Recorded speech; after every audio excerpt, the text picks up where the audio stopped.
America और Iran के बीच अब भयानक जंग छिड़ चुकी है।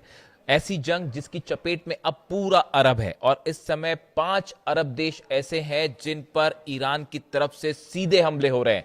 पहले हम अमेरिका के हमलों की बात करेंगे। अमेरिका की तरफ से हॉर्मूज के आसपास जितने आइलैंड्स हैं, केशम आइलैंड्स हो, अबू मूसा आइलैंड है, बंदर अब्बास, सब जगह जो है वो ईरान के मिसाइल लॉन्चर्स और रडार्स को निशाना बनाकर हमले किए गए हैं। ईरान के 12 शहरों में धमाके की खबरें आ रही हैं, अलग अलग जगह हमले किए गए हैं। केशम आइलैंड पे देखिए, जितने सबसे बड़ा ऑयल रिजर्व अगर ईरान का कहीं है तो वो केशम आइलैंड पर है। यहाँ पर डिफेंस सिस्टम्स भी लगे हुए हैं। केशम आइलैंड सबसे बड़ा निशाना है अमेरिका का। इसके अलावा बंदर अब्बास में हमले हैं, कमरान में हमले हैं, यज़्द में हमले हैं और इसके साथ ही बुशहर में भी धमाके की खबरें आ रही हैं। लगातार ईरान के परमाणु सेंटर्स के आसपास जो हैं वो धमाके हो रहे हैं। इस तरह की खबरें हैं। परमाणु सेंटर्स पर धमाकों को लेकर हम अलग से बात करेंगे, लेकिन अमेरिका के इन हमलों का करारा जवाब देना शुरू कर दिया है ईरान ने। 5 अरब देश ऐसे हैं जिन पर नए हमले हुए हैं, ताजा हमले हुए हैं और बड़ा नुकसान की खबर आ रही है अमेरिका को। सबसे बड़ी खबर है कुवैत से। बताया ये जा रहा है कुवैत में ईरान के बड़े हमले में कई अमेरिकी सैनिकों की मौत हो गई है। इस तरह का दावा ईरान की तरफ से किया जा रहा है। कई एजेंसीज जो हैं इस तरह की बात कर रही हैं। अब कुवैत पर यह हमला बेहद अहम क्यों है, यह समझने की जरूरत है। Iran Islamic Revolutionary Guard corps claims it has struck a major blow to US military power in Gulf, asserting that a precision drone strike successfully destroyed advanced American HIMARS launch platform stationed in Kuwait.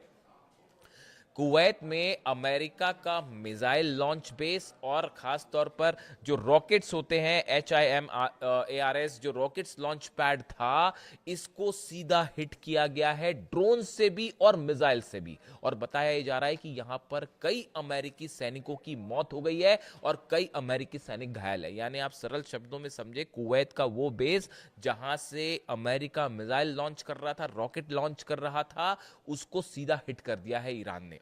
इसके अलावा देखिए, दूसरा सबसे बड़ा हमला जो Iran की तरफ से किया गया है वो बहरीन में किया गया है और बहरीन में भी शेख ईसा एयरबेस जो है उस पर सीधा मिसाइल्स हिट हुई है। अमेरिका के 5वें बेड़े के हेडक्वार्टर पर फिर मिसाइल्स दागी गई हैं। जो खबरें हैं, the IRGC says it targeted several facilities at Sheikh Issa Air Base in Bahrain in the second phase of retaliatory operation. In a statement, IRGC said its airspace forces struck helicopter maintenance facility, a hangar housing a P-8 aircraft and a US military drone command and control center. Bahrain में जो attack हुए हैं इसमें कई अमेरिकी centres तबाह हुए हैं। इसमें एक हेलीकॉप्टर्स, जो अटैक हेलीकॉप्टर्स जहां पर खड़े होते हैं, उस बेस को हिट किया गया है। इसके अलावा P-8 एयरक्राफ्ट जो जहां पर खड़े हुए थे उसको हिट किया गया है। साथ ही जो हैंगर होता है और जहां पर कई प्लेन्स रखे होते हैं, मेंटेनेंस का काम होता है, इसको हिट किया गया है। इसके बाद ये कहा जा रहा है कि यहां पर कई प्लेन्स और हेलीकॉप्टर्स अमेरिका के तबाह हो सकते हैं, जिसको लेकर कंफर्मेशन अभी सामने आना बाकी है। देखिए, पिछली बार भी ऐसे ही हुआ था, एक हैंगर को हिट किया था, उसके बाद वहां पर कई एयरक्राफ्ट के नुकसान हुआ था और बाद में खबर आई थी ऐसे ही बहरीन में जो ये हेलीकॉप्टर हैंगर्स और मेंटेनेंस फैसिलिटीज को हिट किया गया है। बताया जा रहा है यहां पर कई हेलीकॉप्टर और प्लेन अमेरिका के जल गए हैं, इस तरह के दावे हो रहे हैं। और कमांड एंड कंट्रोल सेंटर पर भी मिसाइल गिरी है।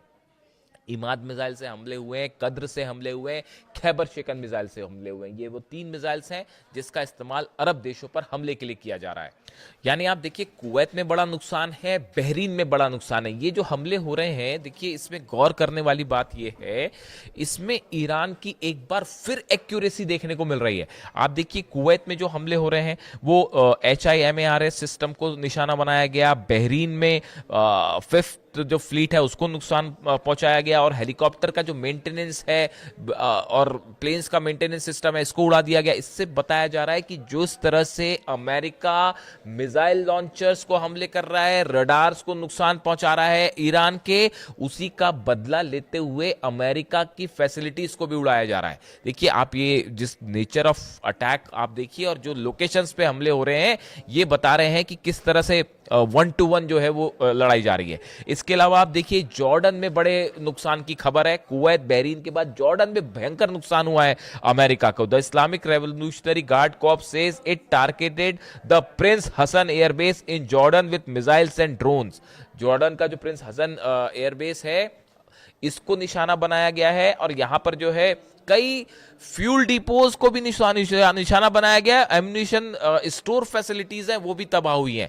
इस बेस के आसपास हथियारों को रखने का बड़ा भंडार था, एम्यूनिशन स्टोरेज फैसिलिटी थी, उसके ऊपर मिसाइल गिरी है और इसके साथ ही फ्यूल डिपोज जो थे जहां पर फ्यूल रखा जाता है जेट्स में भरने के लिए और हेलीकॉप्टर्स में भरने के लिए, इसको भी सीधा हिट किया गया है। यानी आप देखिए जैसे हमले अमेरिका कर रहा है बिल्कुल उसी तरह के उतने ही घातक बल्कि उससे ज्यादा घातक हमले जो है वो ईरान की तरफ से किए जा रहे हैं। यानी अब ये लड़ाई देखिए, लड़ाई जो है वो सैंडकॉम वर्सेस अहमद वाहिदी हो रही है। अहमद वाहिदी साहब आईआरजीसी चीफ हैं, उनके हाथ में सब कुछ कंट्रोल है और बड़े ही स्पेसिफिक टारगेट्स के साथ हमले कर रहे हैं। देखिए थोड़े दिनों पहले बयान आया था, मैंने अपने पिछले की वीडियो में बताया था आपको कि आईआरजीसी की तरफ से कहा गया कि हम जो रिटेलिएशन करेंगे, जो जवाब देंगे अमेरिका को, वो 3 फोल्ड का होगा। पहले हमले बताए गए थे जो पिछले 3-4 दिन पहले देखने को मिले, उनमें ऐसी जगहों पर हमले हुए जहां पर अमेरिका की कुछ फैसिलिटीज हैं या अमेरिका के बेस हैं उस पर हमले हुए, लेकिन वो हमले उतने प्रिसाइज नहीं थे। लेकिन अब हमले कैसे हो रहे हैं? अमेरिका के हैंगर को उड़ा दिया गया, हेलीकॉप्टर फैसिलिटी को उड़ा दिया गया, फ्यूल जहां रखे थे उसको उड़ा दिया गया। अब बड़े स्ट्राइक जो है वो स्पेसिफिक हो रही हैं। इसके अलावा यूएई पर भी देखिए ड्रोन्स दागे गए हैं, मिसाइल्स दागी गई हैं जिसको शायद इंटरसेप्ट किया गया। हालांकि अभी यूएई उतना बड़ा टारगेट नहीं है कि अबू धाबी और दुबई में वैसे धमाके अभी नहीं है या वैसा हमला नहीं है, लेकिन फिर भी स्ट्राइक्स तो वहां पर भी लॉन्च कर दी गई हैं, ड्रोन्स वहां पर भी लॉन्च किए गए हैं। इसके अलावा आप देखिए हॉर्मूज में इस समय जो है वो हॉर्मूज में भयानक जंग जारी है। हॉर्मूज में बताया जा रहा है कि जो अमेरिका के शिप्स हैं, अमेरिका के शिप्स को एक बार फिर अबू मेहदी मिसाइल से टारगेट किया गया है। ईरान की तरफ से बात साफ कर दी गई है और जैसी खबरें कल बीती रात की थी कि 2 और जहाज ऐसे हैं जिन पर फायर किया है ईरान ने। यानी ये साइप्रस के जहाज को जलाने के बाद जो खबरें थी बीती रात को 2 जहाज़ों को और टारगेट किया है ईरान ने और आईआरजीसी की तरफ से बात साफ कर दी गई कि अब हॉर्मूज पूरी तरह से बंद है, यानी हॉर्मूज से अब कोई जहाज नहीं निकल पाएगा। ऐसी सूरत में अमेरिका की वॉरशिप्स खड़े हुए हैं।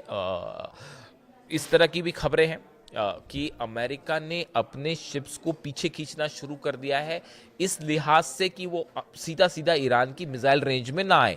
खास तौर पर अब्राहम लिंकन को लेकर मूवमेंट की खबर है। वो ओमान के पास था, ईरान के काफ़ी करीब पहुंच गया था, सिर्फ 150 मील की दूरी पर था, उसको थोड़ा सा पीछे खींचा गया है इस लिहाज से कि अमेरिका की कोई ईरान की कोई मिसाइल ने अगर सीधा हिट कर दिया अब्राहम लिंकन को तो मुश्किल हो जाएगी, तो उसको मैनेज करने की कोशिश की जा रही है।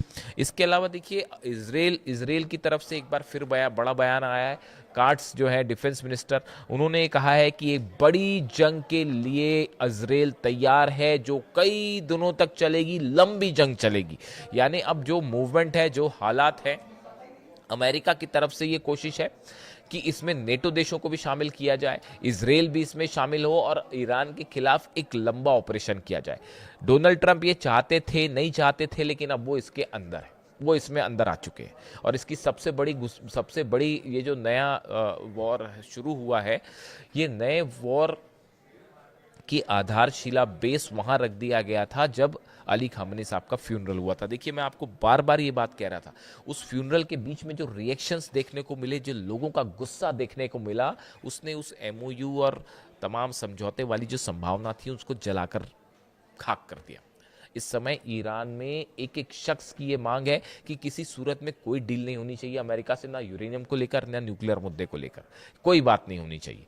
अब मुस्तफा खामनी साहब का जो बयान मैंने आपको कल वीडियो में बताया था, उनकी तरफ से ये बात कही गई है कि हम जो है अली खामनी साहब के हत्यारों से बदला लिया जाएगा, उनके पाक खून का बदला लिया जाएगा। यानी मैसेज, संदेश साफ है और इसी बीच में अमेरिका के सीनेटर लिंडसे ग्राहम की जो मौत है उसको लेकर तमाम थ्योरीज चल रही हैं, उस पर हम अलग से बात करेंगे कि लिंडसे ग्राहम की मौत कैसे हुई। लिंडसे ग्राहम वो शख्स थे जो ईरान के खिलाफ बड़ी जंग करना चाहते थे, फिलिस्तीन को पूरी तरह से मिटा देना चाहते थे, इस तरह के बयान थे। बताया जा रहा था कि ईरान पर हमला करने में उनकी भी बहुत बड़ी भूमिका थी। फिलहाल उनकी मौत हो चुकी है बड़े रहस्यमय हालात में, और उसको लेकर अब तमाम थियरीज सामने आ रही हैं, उस पर अलग से चर्चा करेंगे। लेकिन फिलहाल हालात ये है कि 5 अरब देश इस समय ईरान के IRGC के ईरान की मिसाइलों के निशाने पे हैं, और खैबर मिसाइलों ने, इमाद और कद्र मिसाइलों ने अरब में हाहाकार मचा रखा है। इससे जुड़ा जो भी अपडेट होगा, लेटेस्ट अपडेट आप तक पहुंचाऊंगा। Thank you so much.